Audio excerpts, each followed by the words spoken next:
Yo! Bonjour à tous les gens, c'est Andra, aujourd'hui on se retrouve pour une nouvelle vidéo. Les gens, tout d'abord, j'espère que cette petite séquence d'intro vous a plu. Si c'est le cas, n'hésitez pas à me le faire savoir à l'aide d'un pouce bleu.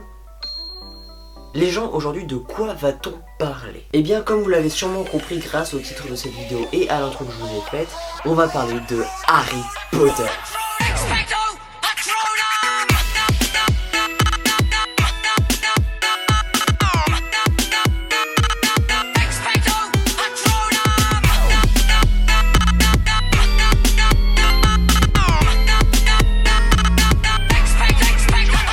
Alors quoi Harry Potter après tout, c'est pas très précis. Je m'explique. Je vais vous parler de théories totalement folles, en tout cas pour la plupart, et je vous dirai en tant que fan ce que j'en pense. C'est parti pour les théories les plus folles sur Harry Potter.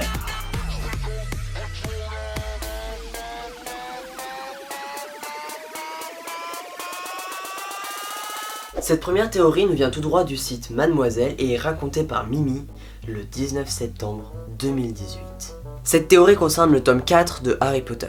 Durant cette année, Harry Potter participe, contre son gré, à la coupe de feu. Lors de la dernière épreuve, il doit trouver la coupe de feu dans un labyrinthe habité par des monstres. Alors qu'il n'est plus qu'à quelques mètres du trophée, Cédric Diggory arrive à son tour et suite à plusieurs actions dues à un monstre du labyrinthe, Harry et Cédric décident de récupérer la coupe ensemble et de sortir du labyrinthe. Mais au moment où ils prennent la coupe, ils sont téléportés dans un cimetière où Voldemort les attendait. Le trophée n'était rien d'autre qu'un porte-au-loin. Alors, qu'est-ce qu'un porte-au-loin pour les personnes qui ne connaissent pas bien l'univers d'Harry Potter? Un porte-au-loin est un objet magique, peu importe l'objet, mais de préférence un objet avec lequel les moldus, nous autres êtres humains sans pouvoir, n'auront pas envie de nous amuser parce que oui, apparemment, d'après les sorciers, nous autres moldus adorons nous amuser avec les objets que nous trouvons.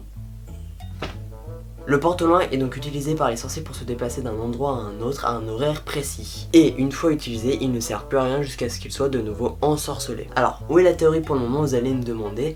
Eh bien, elle arrive. Cédric Diggory est donc tué par Quetzver et Harry se retrouve coincé contre une statue. Quetzver fait une potion pour recréer un corps pour celui dont on ne doit pas prononcer le nom. Ce dernier est enfin là, il rappelle les mange-morts, ses fidèles, pas si fidèles que ça finalement, hein. Et enfin libère Harry. Il décide alors de jouer avec Harry avant de le tuer. Finalement, Harry maîtrise tu sais qui, va jusqu'au corps de Cédric et attrape le trophée qui le ramène à peu près sain et sauf à Poudlard.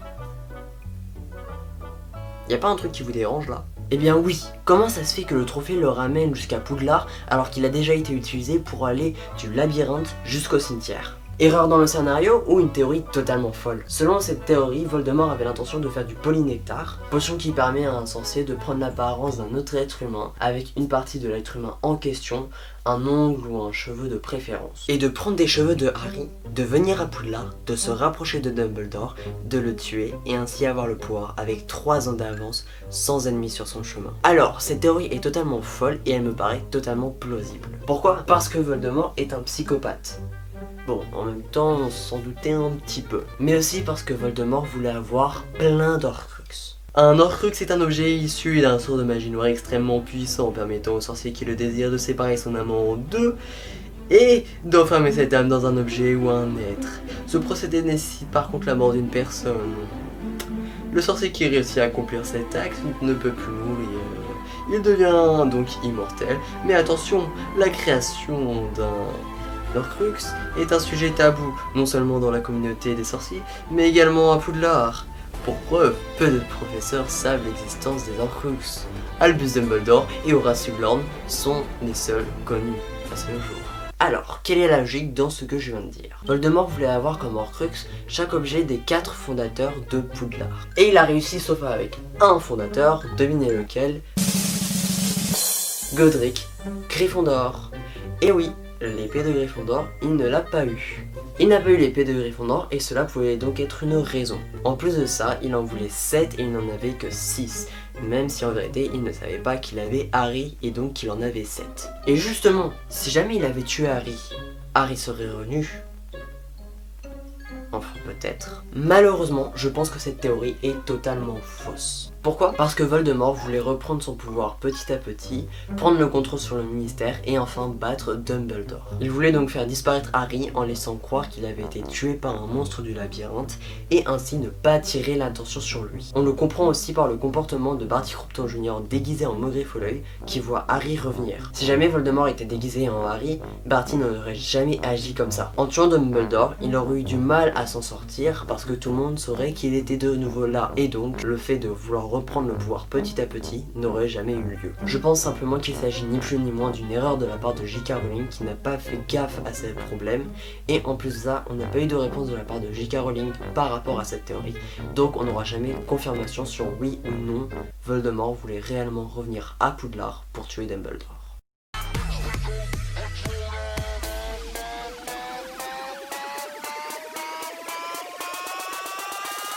La deuxième théorie dont je vais vous parler dans cette vidéo est une théorie venant de Reddit et qui a été retranscrite par le site Melty. Cette théorie est une théorie totalement pas folle du tout. Et je la déteste. Cette théorie est sur notre cher et grand ami Rubeus Hagrid. Selon l'utilisateur de Reddit Woof, Hagrid ne serait ni plus ni moins que le plus grand mange-mort de l'univers de Harry Potter jamais découvert. Hein? Quoi? Oui, je sais, c'est chelou, mais attends, t'es pas prêt pour la suite. Alors, sur quoi est fondée cette théorie? Eh bien sur plusieurs points. Tout d'abord, dans Harry Potter à l'école des sorciers, il serait le premier à arriver dans la maison des Potter juste après l'assassinat de Lily et James, et ils disent, je cite, « Il devait se tenir prêt et connaître l'emplacement avant que le sort ne soit brisé par la mort de Lily et James pour arriver avant même les secours moldus ou un autre sorcier, puisqu'il ne peut ni voler sur un balai, ni se téléporter. » Selon cette théorie, Cudver aurait dit à Hagrid où se trouvaient les Potter, et selon l'utilisateur Woof, Hagrid aurait lui-même récupéré la baguette de Voldemort et l'aurait conservée pendant 13 ans avant de la rendre à son maître. Il aurait donné la localisation de la pierre philosophale à Quirrell de son propre gré et attention, il achète une chouette bien voyante et reconnaissable à Harry et c'est lui qui l'emmène vers Voldemort dans la forêt interdite. Ça fait mal hein. Je sais, mais c'est pas fini. Dans Harry Potter et la chambre des secrets, on voit dans les flashbacks que Hagrid connaissait Tom Jedusor puisqu'ils n'ont que quelques années d'écart, puisque Tom Jedusor était en 5e année et Hagrid en 3e année. Et il semblerait que Hagrid était au courant que Tom Jedusor était Voldemort. Il est dit dans cette théorie que seuls Dumbledore et Horace Slughorn étaient au courant pour l'identité de Voldemort, mis à part les Mange-Morts. Et Hagrid avouerait lui-même dans le premier volet qu'il était en même année que Tom. Attends, je m'en souviens pas de ça moi. Tu t'en souviens toi? Bah non, pas du tout. Bref, Hagrid serait donc extrêmement influençable et Tom aurait demandé à Hagrid de se laisser renvoyer afin de se rapprocher de Dumbledore pendant des années, comptant sur son implacable générosité. En plus de ça, il avouerait connaître remarquablement bien la Lie des Embruns. Ça me dit rien du tout ça. C'est bizarre, à moi non plus d'ailleurs. Bref, dans Harry Potter et le prisonnier d'Azkaban, on se rendrait compte que non seulement Hagrid connaîtrait personnellement le ministre de la magie, Cornelius Fudge, mais qu'en plus de ça, il entretiendrait des relations amicales avec lui avant qu'il ne coupe la tête de Buck, et donc avec les figures les plus importantes du monde des sorciers, dont une forte amitié avec Dumbledore qui ne soupçonnerait de rien, lui qui paraît si innocent. Il a tendance à partager de bon cœur des informations ultra secrètes qui vont en définitive tourner les gentils les uns contre les autres, comme l'histoire de Sirius aux 3 balais. Dans Harry Potter et la Coupe de Feu, on découvrirait qu'Hagrid connaît comme par hasard très bien Barty Croughton Jr. déguisé en Maugréd tout le long du livre grâce au polynectar et il aurait conspiré avec lui afin de livrer Harry à Voldemort à la fin du tournoi des 3 sorciers. D'ailleurs, il triche ouvertement pour aider Harry au mépris du danger. C'est d'ailleurs dans ce tome qu'il aurait confié la baguette de Voldemort que Cudver rend à son maître lors de sa sortie du chaudron. Tout s'amènerait donc à la découverte du plus malin des agents doubles, Mange-Mort qui a été à la botte de Voldemort, et il serait le seul dont la véritable motivation n'ait jamais été découverte. Et voilà comment Melty termine son article. Évidemment, cette théorie est pleine de détails qu'il te faudra lire en anglais, mais rien que le résumé peut aisément te faire douter de la vraie personnalité de ce personnage tant adoré des fans de tout l'univers Harry Potter.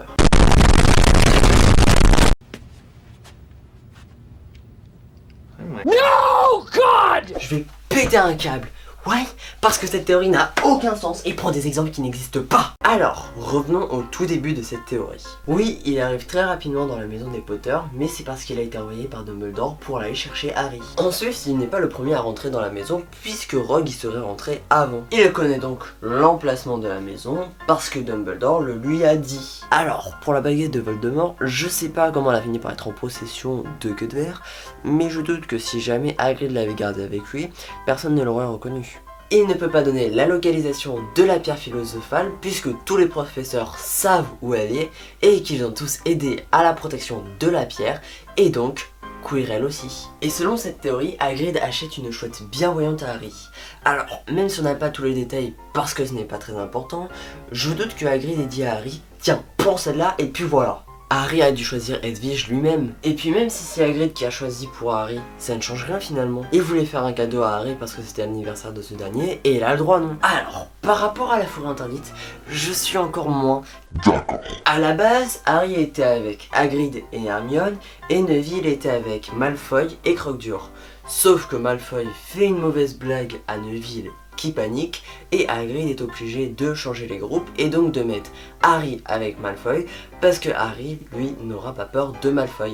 Par rapport à l'information comme quoi il savait que Tom Jedusor était Voldemort, j'ai un léger doute. Mais le fait qu'Hagrid dise dans le premier tome que Tom et lui étaient dans l'école en même temps, c'est jamais arrivé. Et pourtant j'ai vérifié. Pareil pour le fait qu'Hagrid avouerait connaître remarquablement bien l'allée des embrumes. Dans Harry Potter et le prisonnier d'Azkaban, on se rendrait compte que non seulement Hagrid connaîtrait personnellement le ministre de la magie, Cornelius Fudge, mais qu'en plus de ça, il entretiendrait des relations amicales avec lui avant qu'il ne coupe la tête de Buck, et donc avec les figures les plus importantes du monde des sorciers, dont une forte amitié avec Dumbledore qui ne soupçonnerait de rien, lui qui paraît si innocent.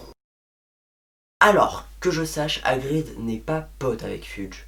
Fudge a même de grands a priori sur Hagrid puisque ce dernier est un demi-géant, même si à ce moment-là, personne ne le savait. Petit détail qui m'énerve, personne n'a coupé la tête de Buck. Et oui, puisque Harry et Hermione vont dans le passé et sauvent à la fois Buck et Sirius.